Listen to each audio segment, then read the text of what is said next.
Out in the open, wisdom calls aloud. She raises her voice in the public square. On the top of the wall she cries out, at the city gate she makes her speak. How long will you who are simple love your simple ways? How long will mockers delight in mockery and fools hate knowledge? Repent at my rebuke.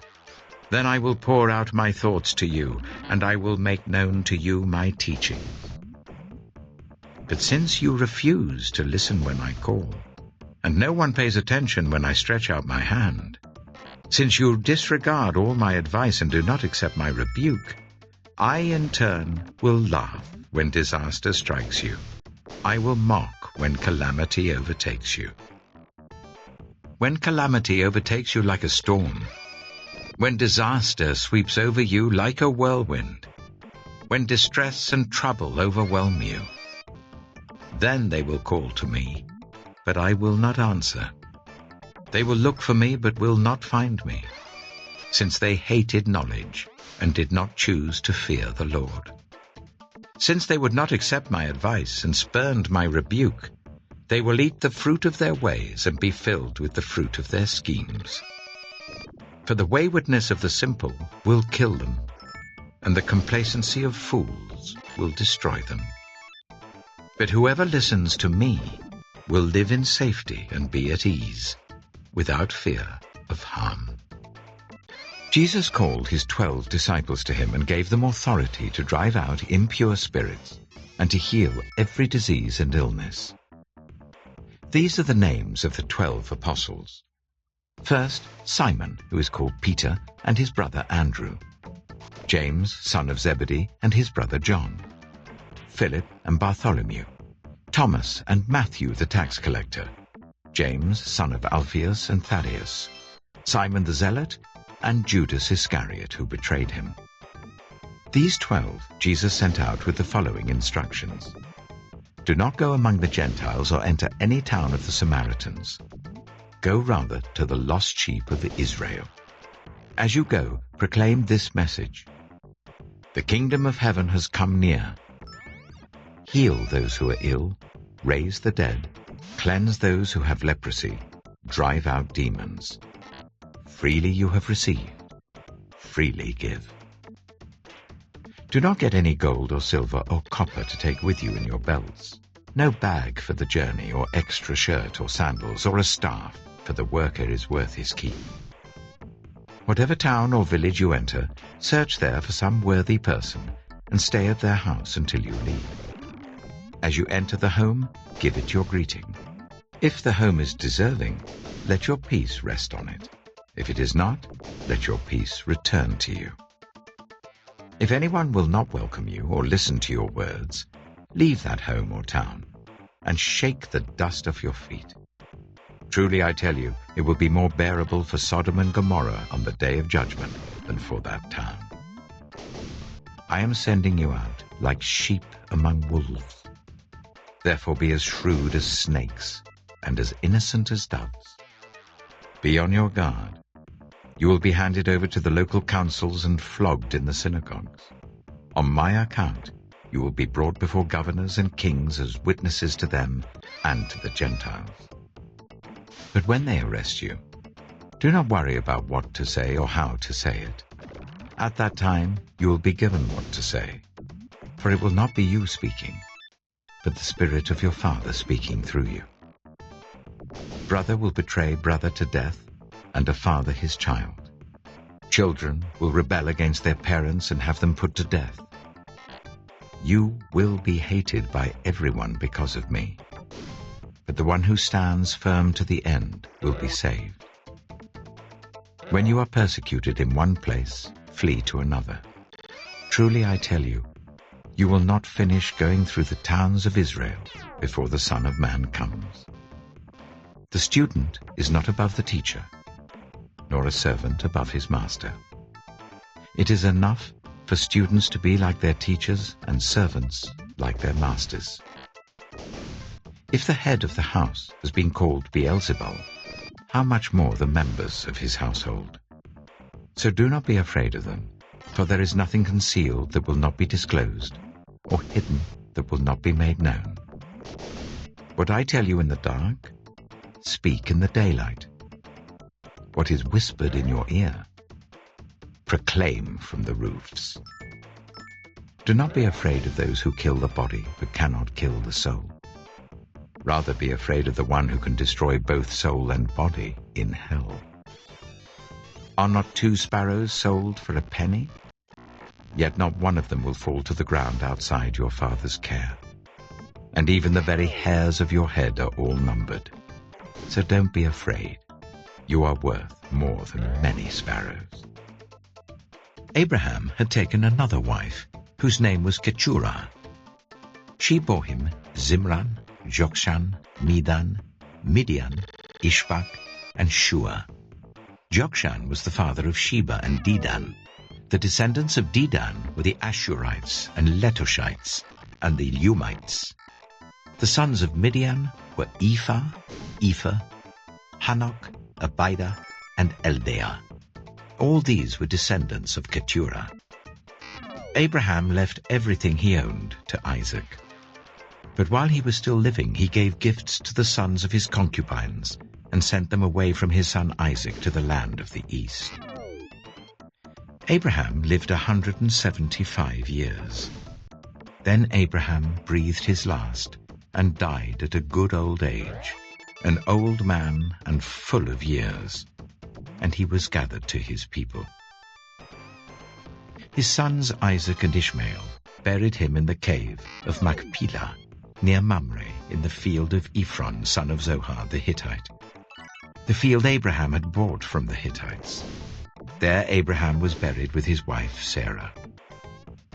After Abraham's death, God blessed his son Isaac, who then lived near Beer Lahai-roi. This is the account of the family line of Abraham's son Ishmael, whom Sarah's slave Hagar the Egyptian bore to Abraham. These are the names of the sons of Ishmael, listed in the order of their birth. Nebaioth, the firstborn of Ishmael, Kedah, Adbeel, Mibsam, Mishma, Duma, Massa, Hadad, Tema, Jitor, Nephish, and Kadema. These were the sons of Ishmael, and these are the names of the 12 tribal rulers according to their settlements and camps. Ishmael lived 137 years. He breathed his last and died, and he was gathered to his people. His descendants settled in the area from Havilah to Shur, near the eastern border of Egypt as you go towards Ashur. And they lived in hostility toward all the tribes related to them. This is the account of the family line of Abraham's son Isaac. Abraham became the father of Isaac, and Isaac was 40 years old when he married Rebekah, daughter of Bethuel the Aramean from Paddan Aram, and sister of Laban the Aramean. Isaac prayed to the Lord on behalf of his wife because she was childless. The Lord answered his prayer, and his wife Rebekah became pregnant. The babies jostled each other within her, and she said, "Why is this happening to me?" So she went to inquire of the Lord. The Lord said to her, "2 nations are in your womb, and 2 peoples from within you will be separated. One people will be stronger than the other, and the older will serve the younger." When the time came for her to give birth, there were twin boys in her womb. The first to come out was red, and his whole body was like a hairy garment, so they named him Esau. After this his brother came out, with his hand grasping Esau's heel, so he was named Jacob. Isaac was 60 years old when Rebekah gave birth to them. The boys grew up, and Esau became a skillful hunter, a man of the open country, while Jacob was content to stay at home among the tents. Isaac, who had a taste for wild game, loved Esau, but Rebekah loved Jacob. Once, when Jacob was cooking some stew, Esau came in from the open country, famished. He said to Jacob, "Quick, let me have some of that red stew. I'm famished." That is why he was also called Edom. Jacob replied, "First sell me your birthright." "Look, I am about to die," Esau said. "What good is the birthright to me?" But Jacob said, "Swear to me first."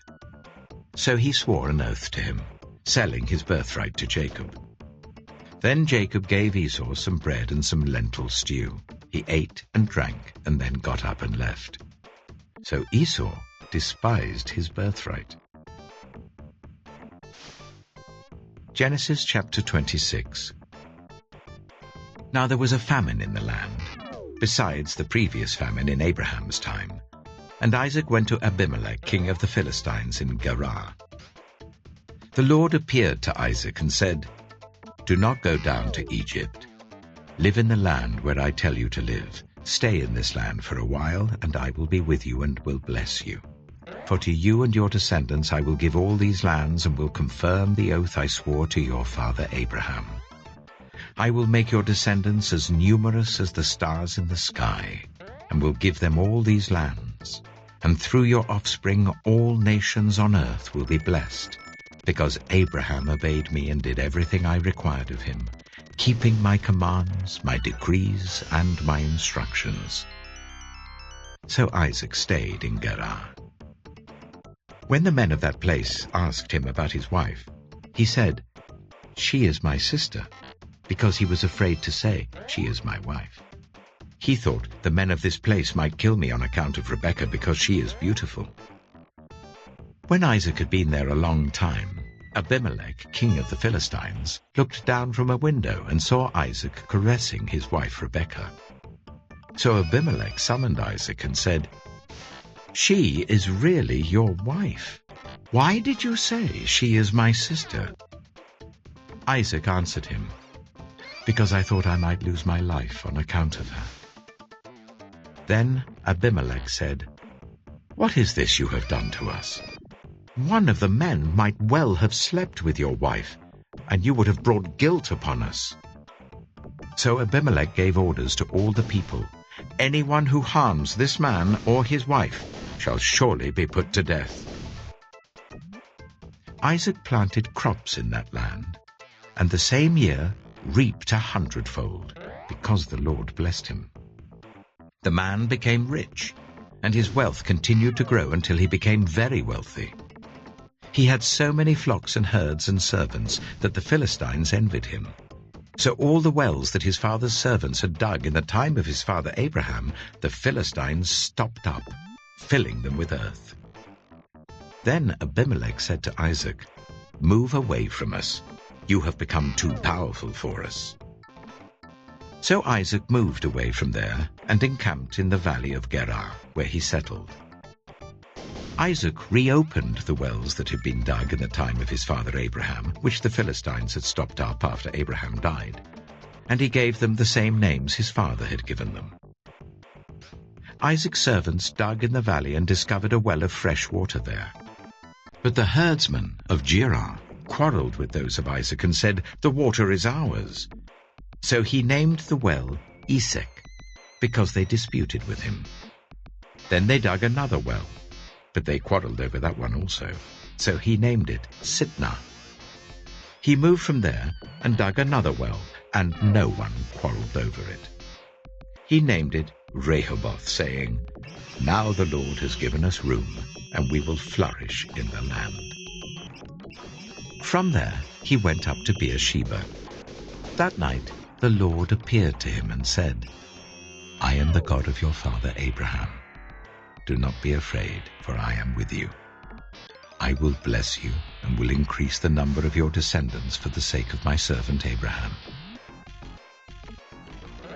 Isaac built an altar there and called on the name of the Lord.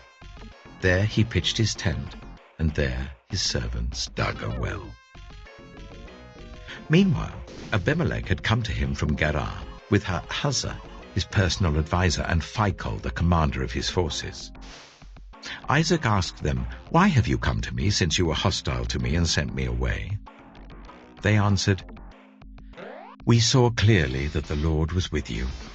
So we said, there ought to be a sworn agreement between us and you. Let us make a treaty with you, that you will do us no harm, just as we did not harm you, but always treated you well, and sent you away peacefully. And now you are blessed by the Lord."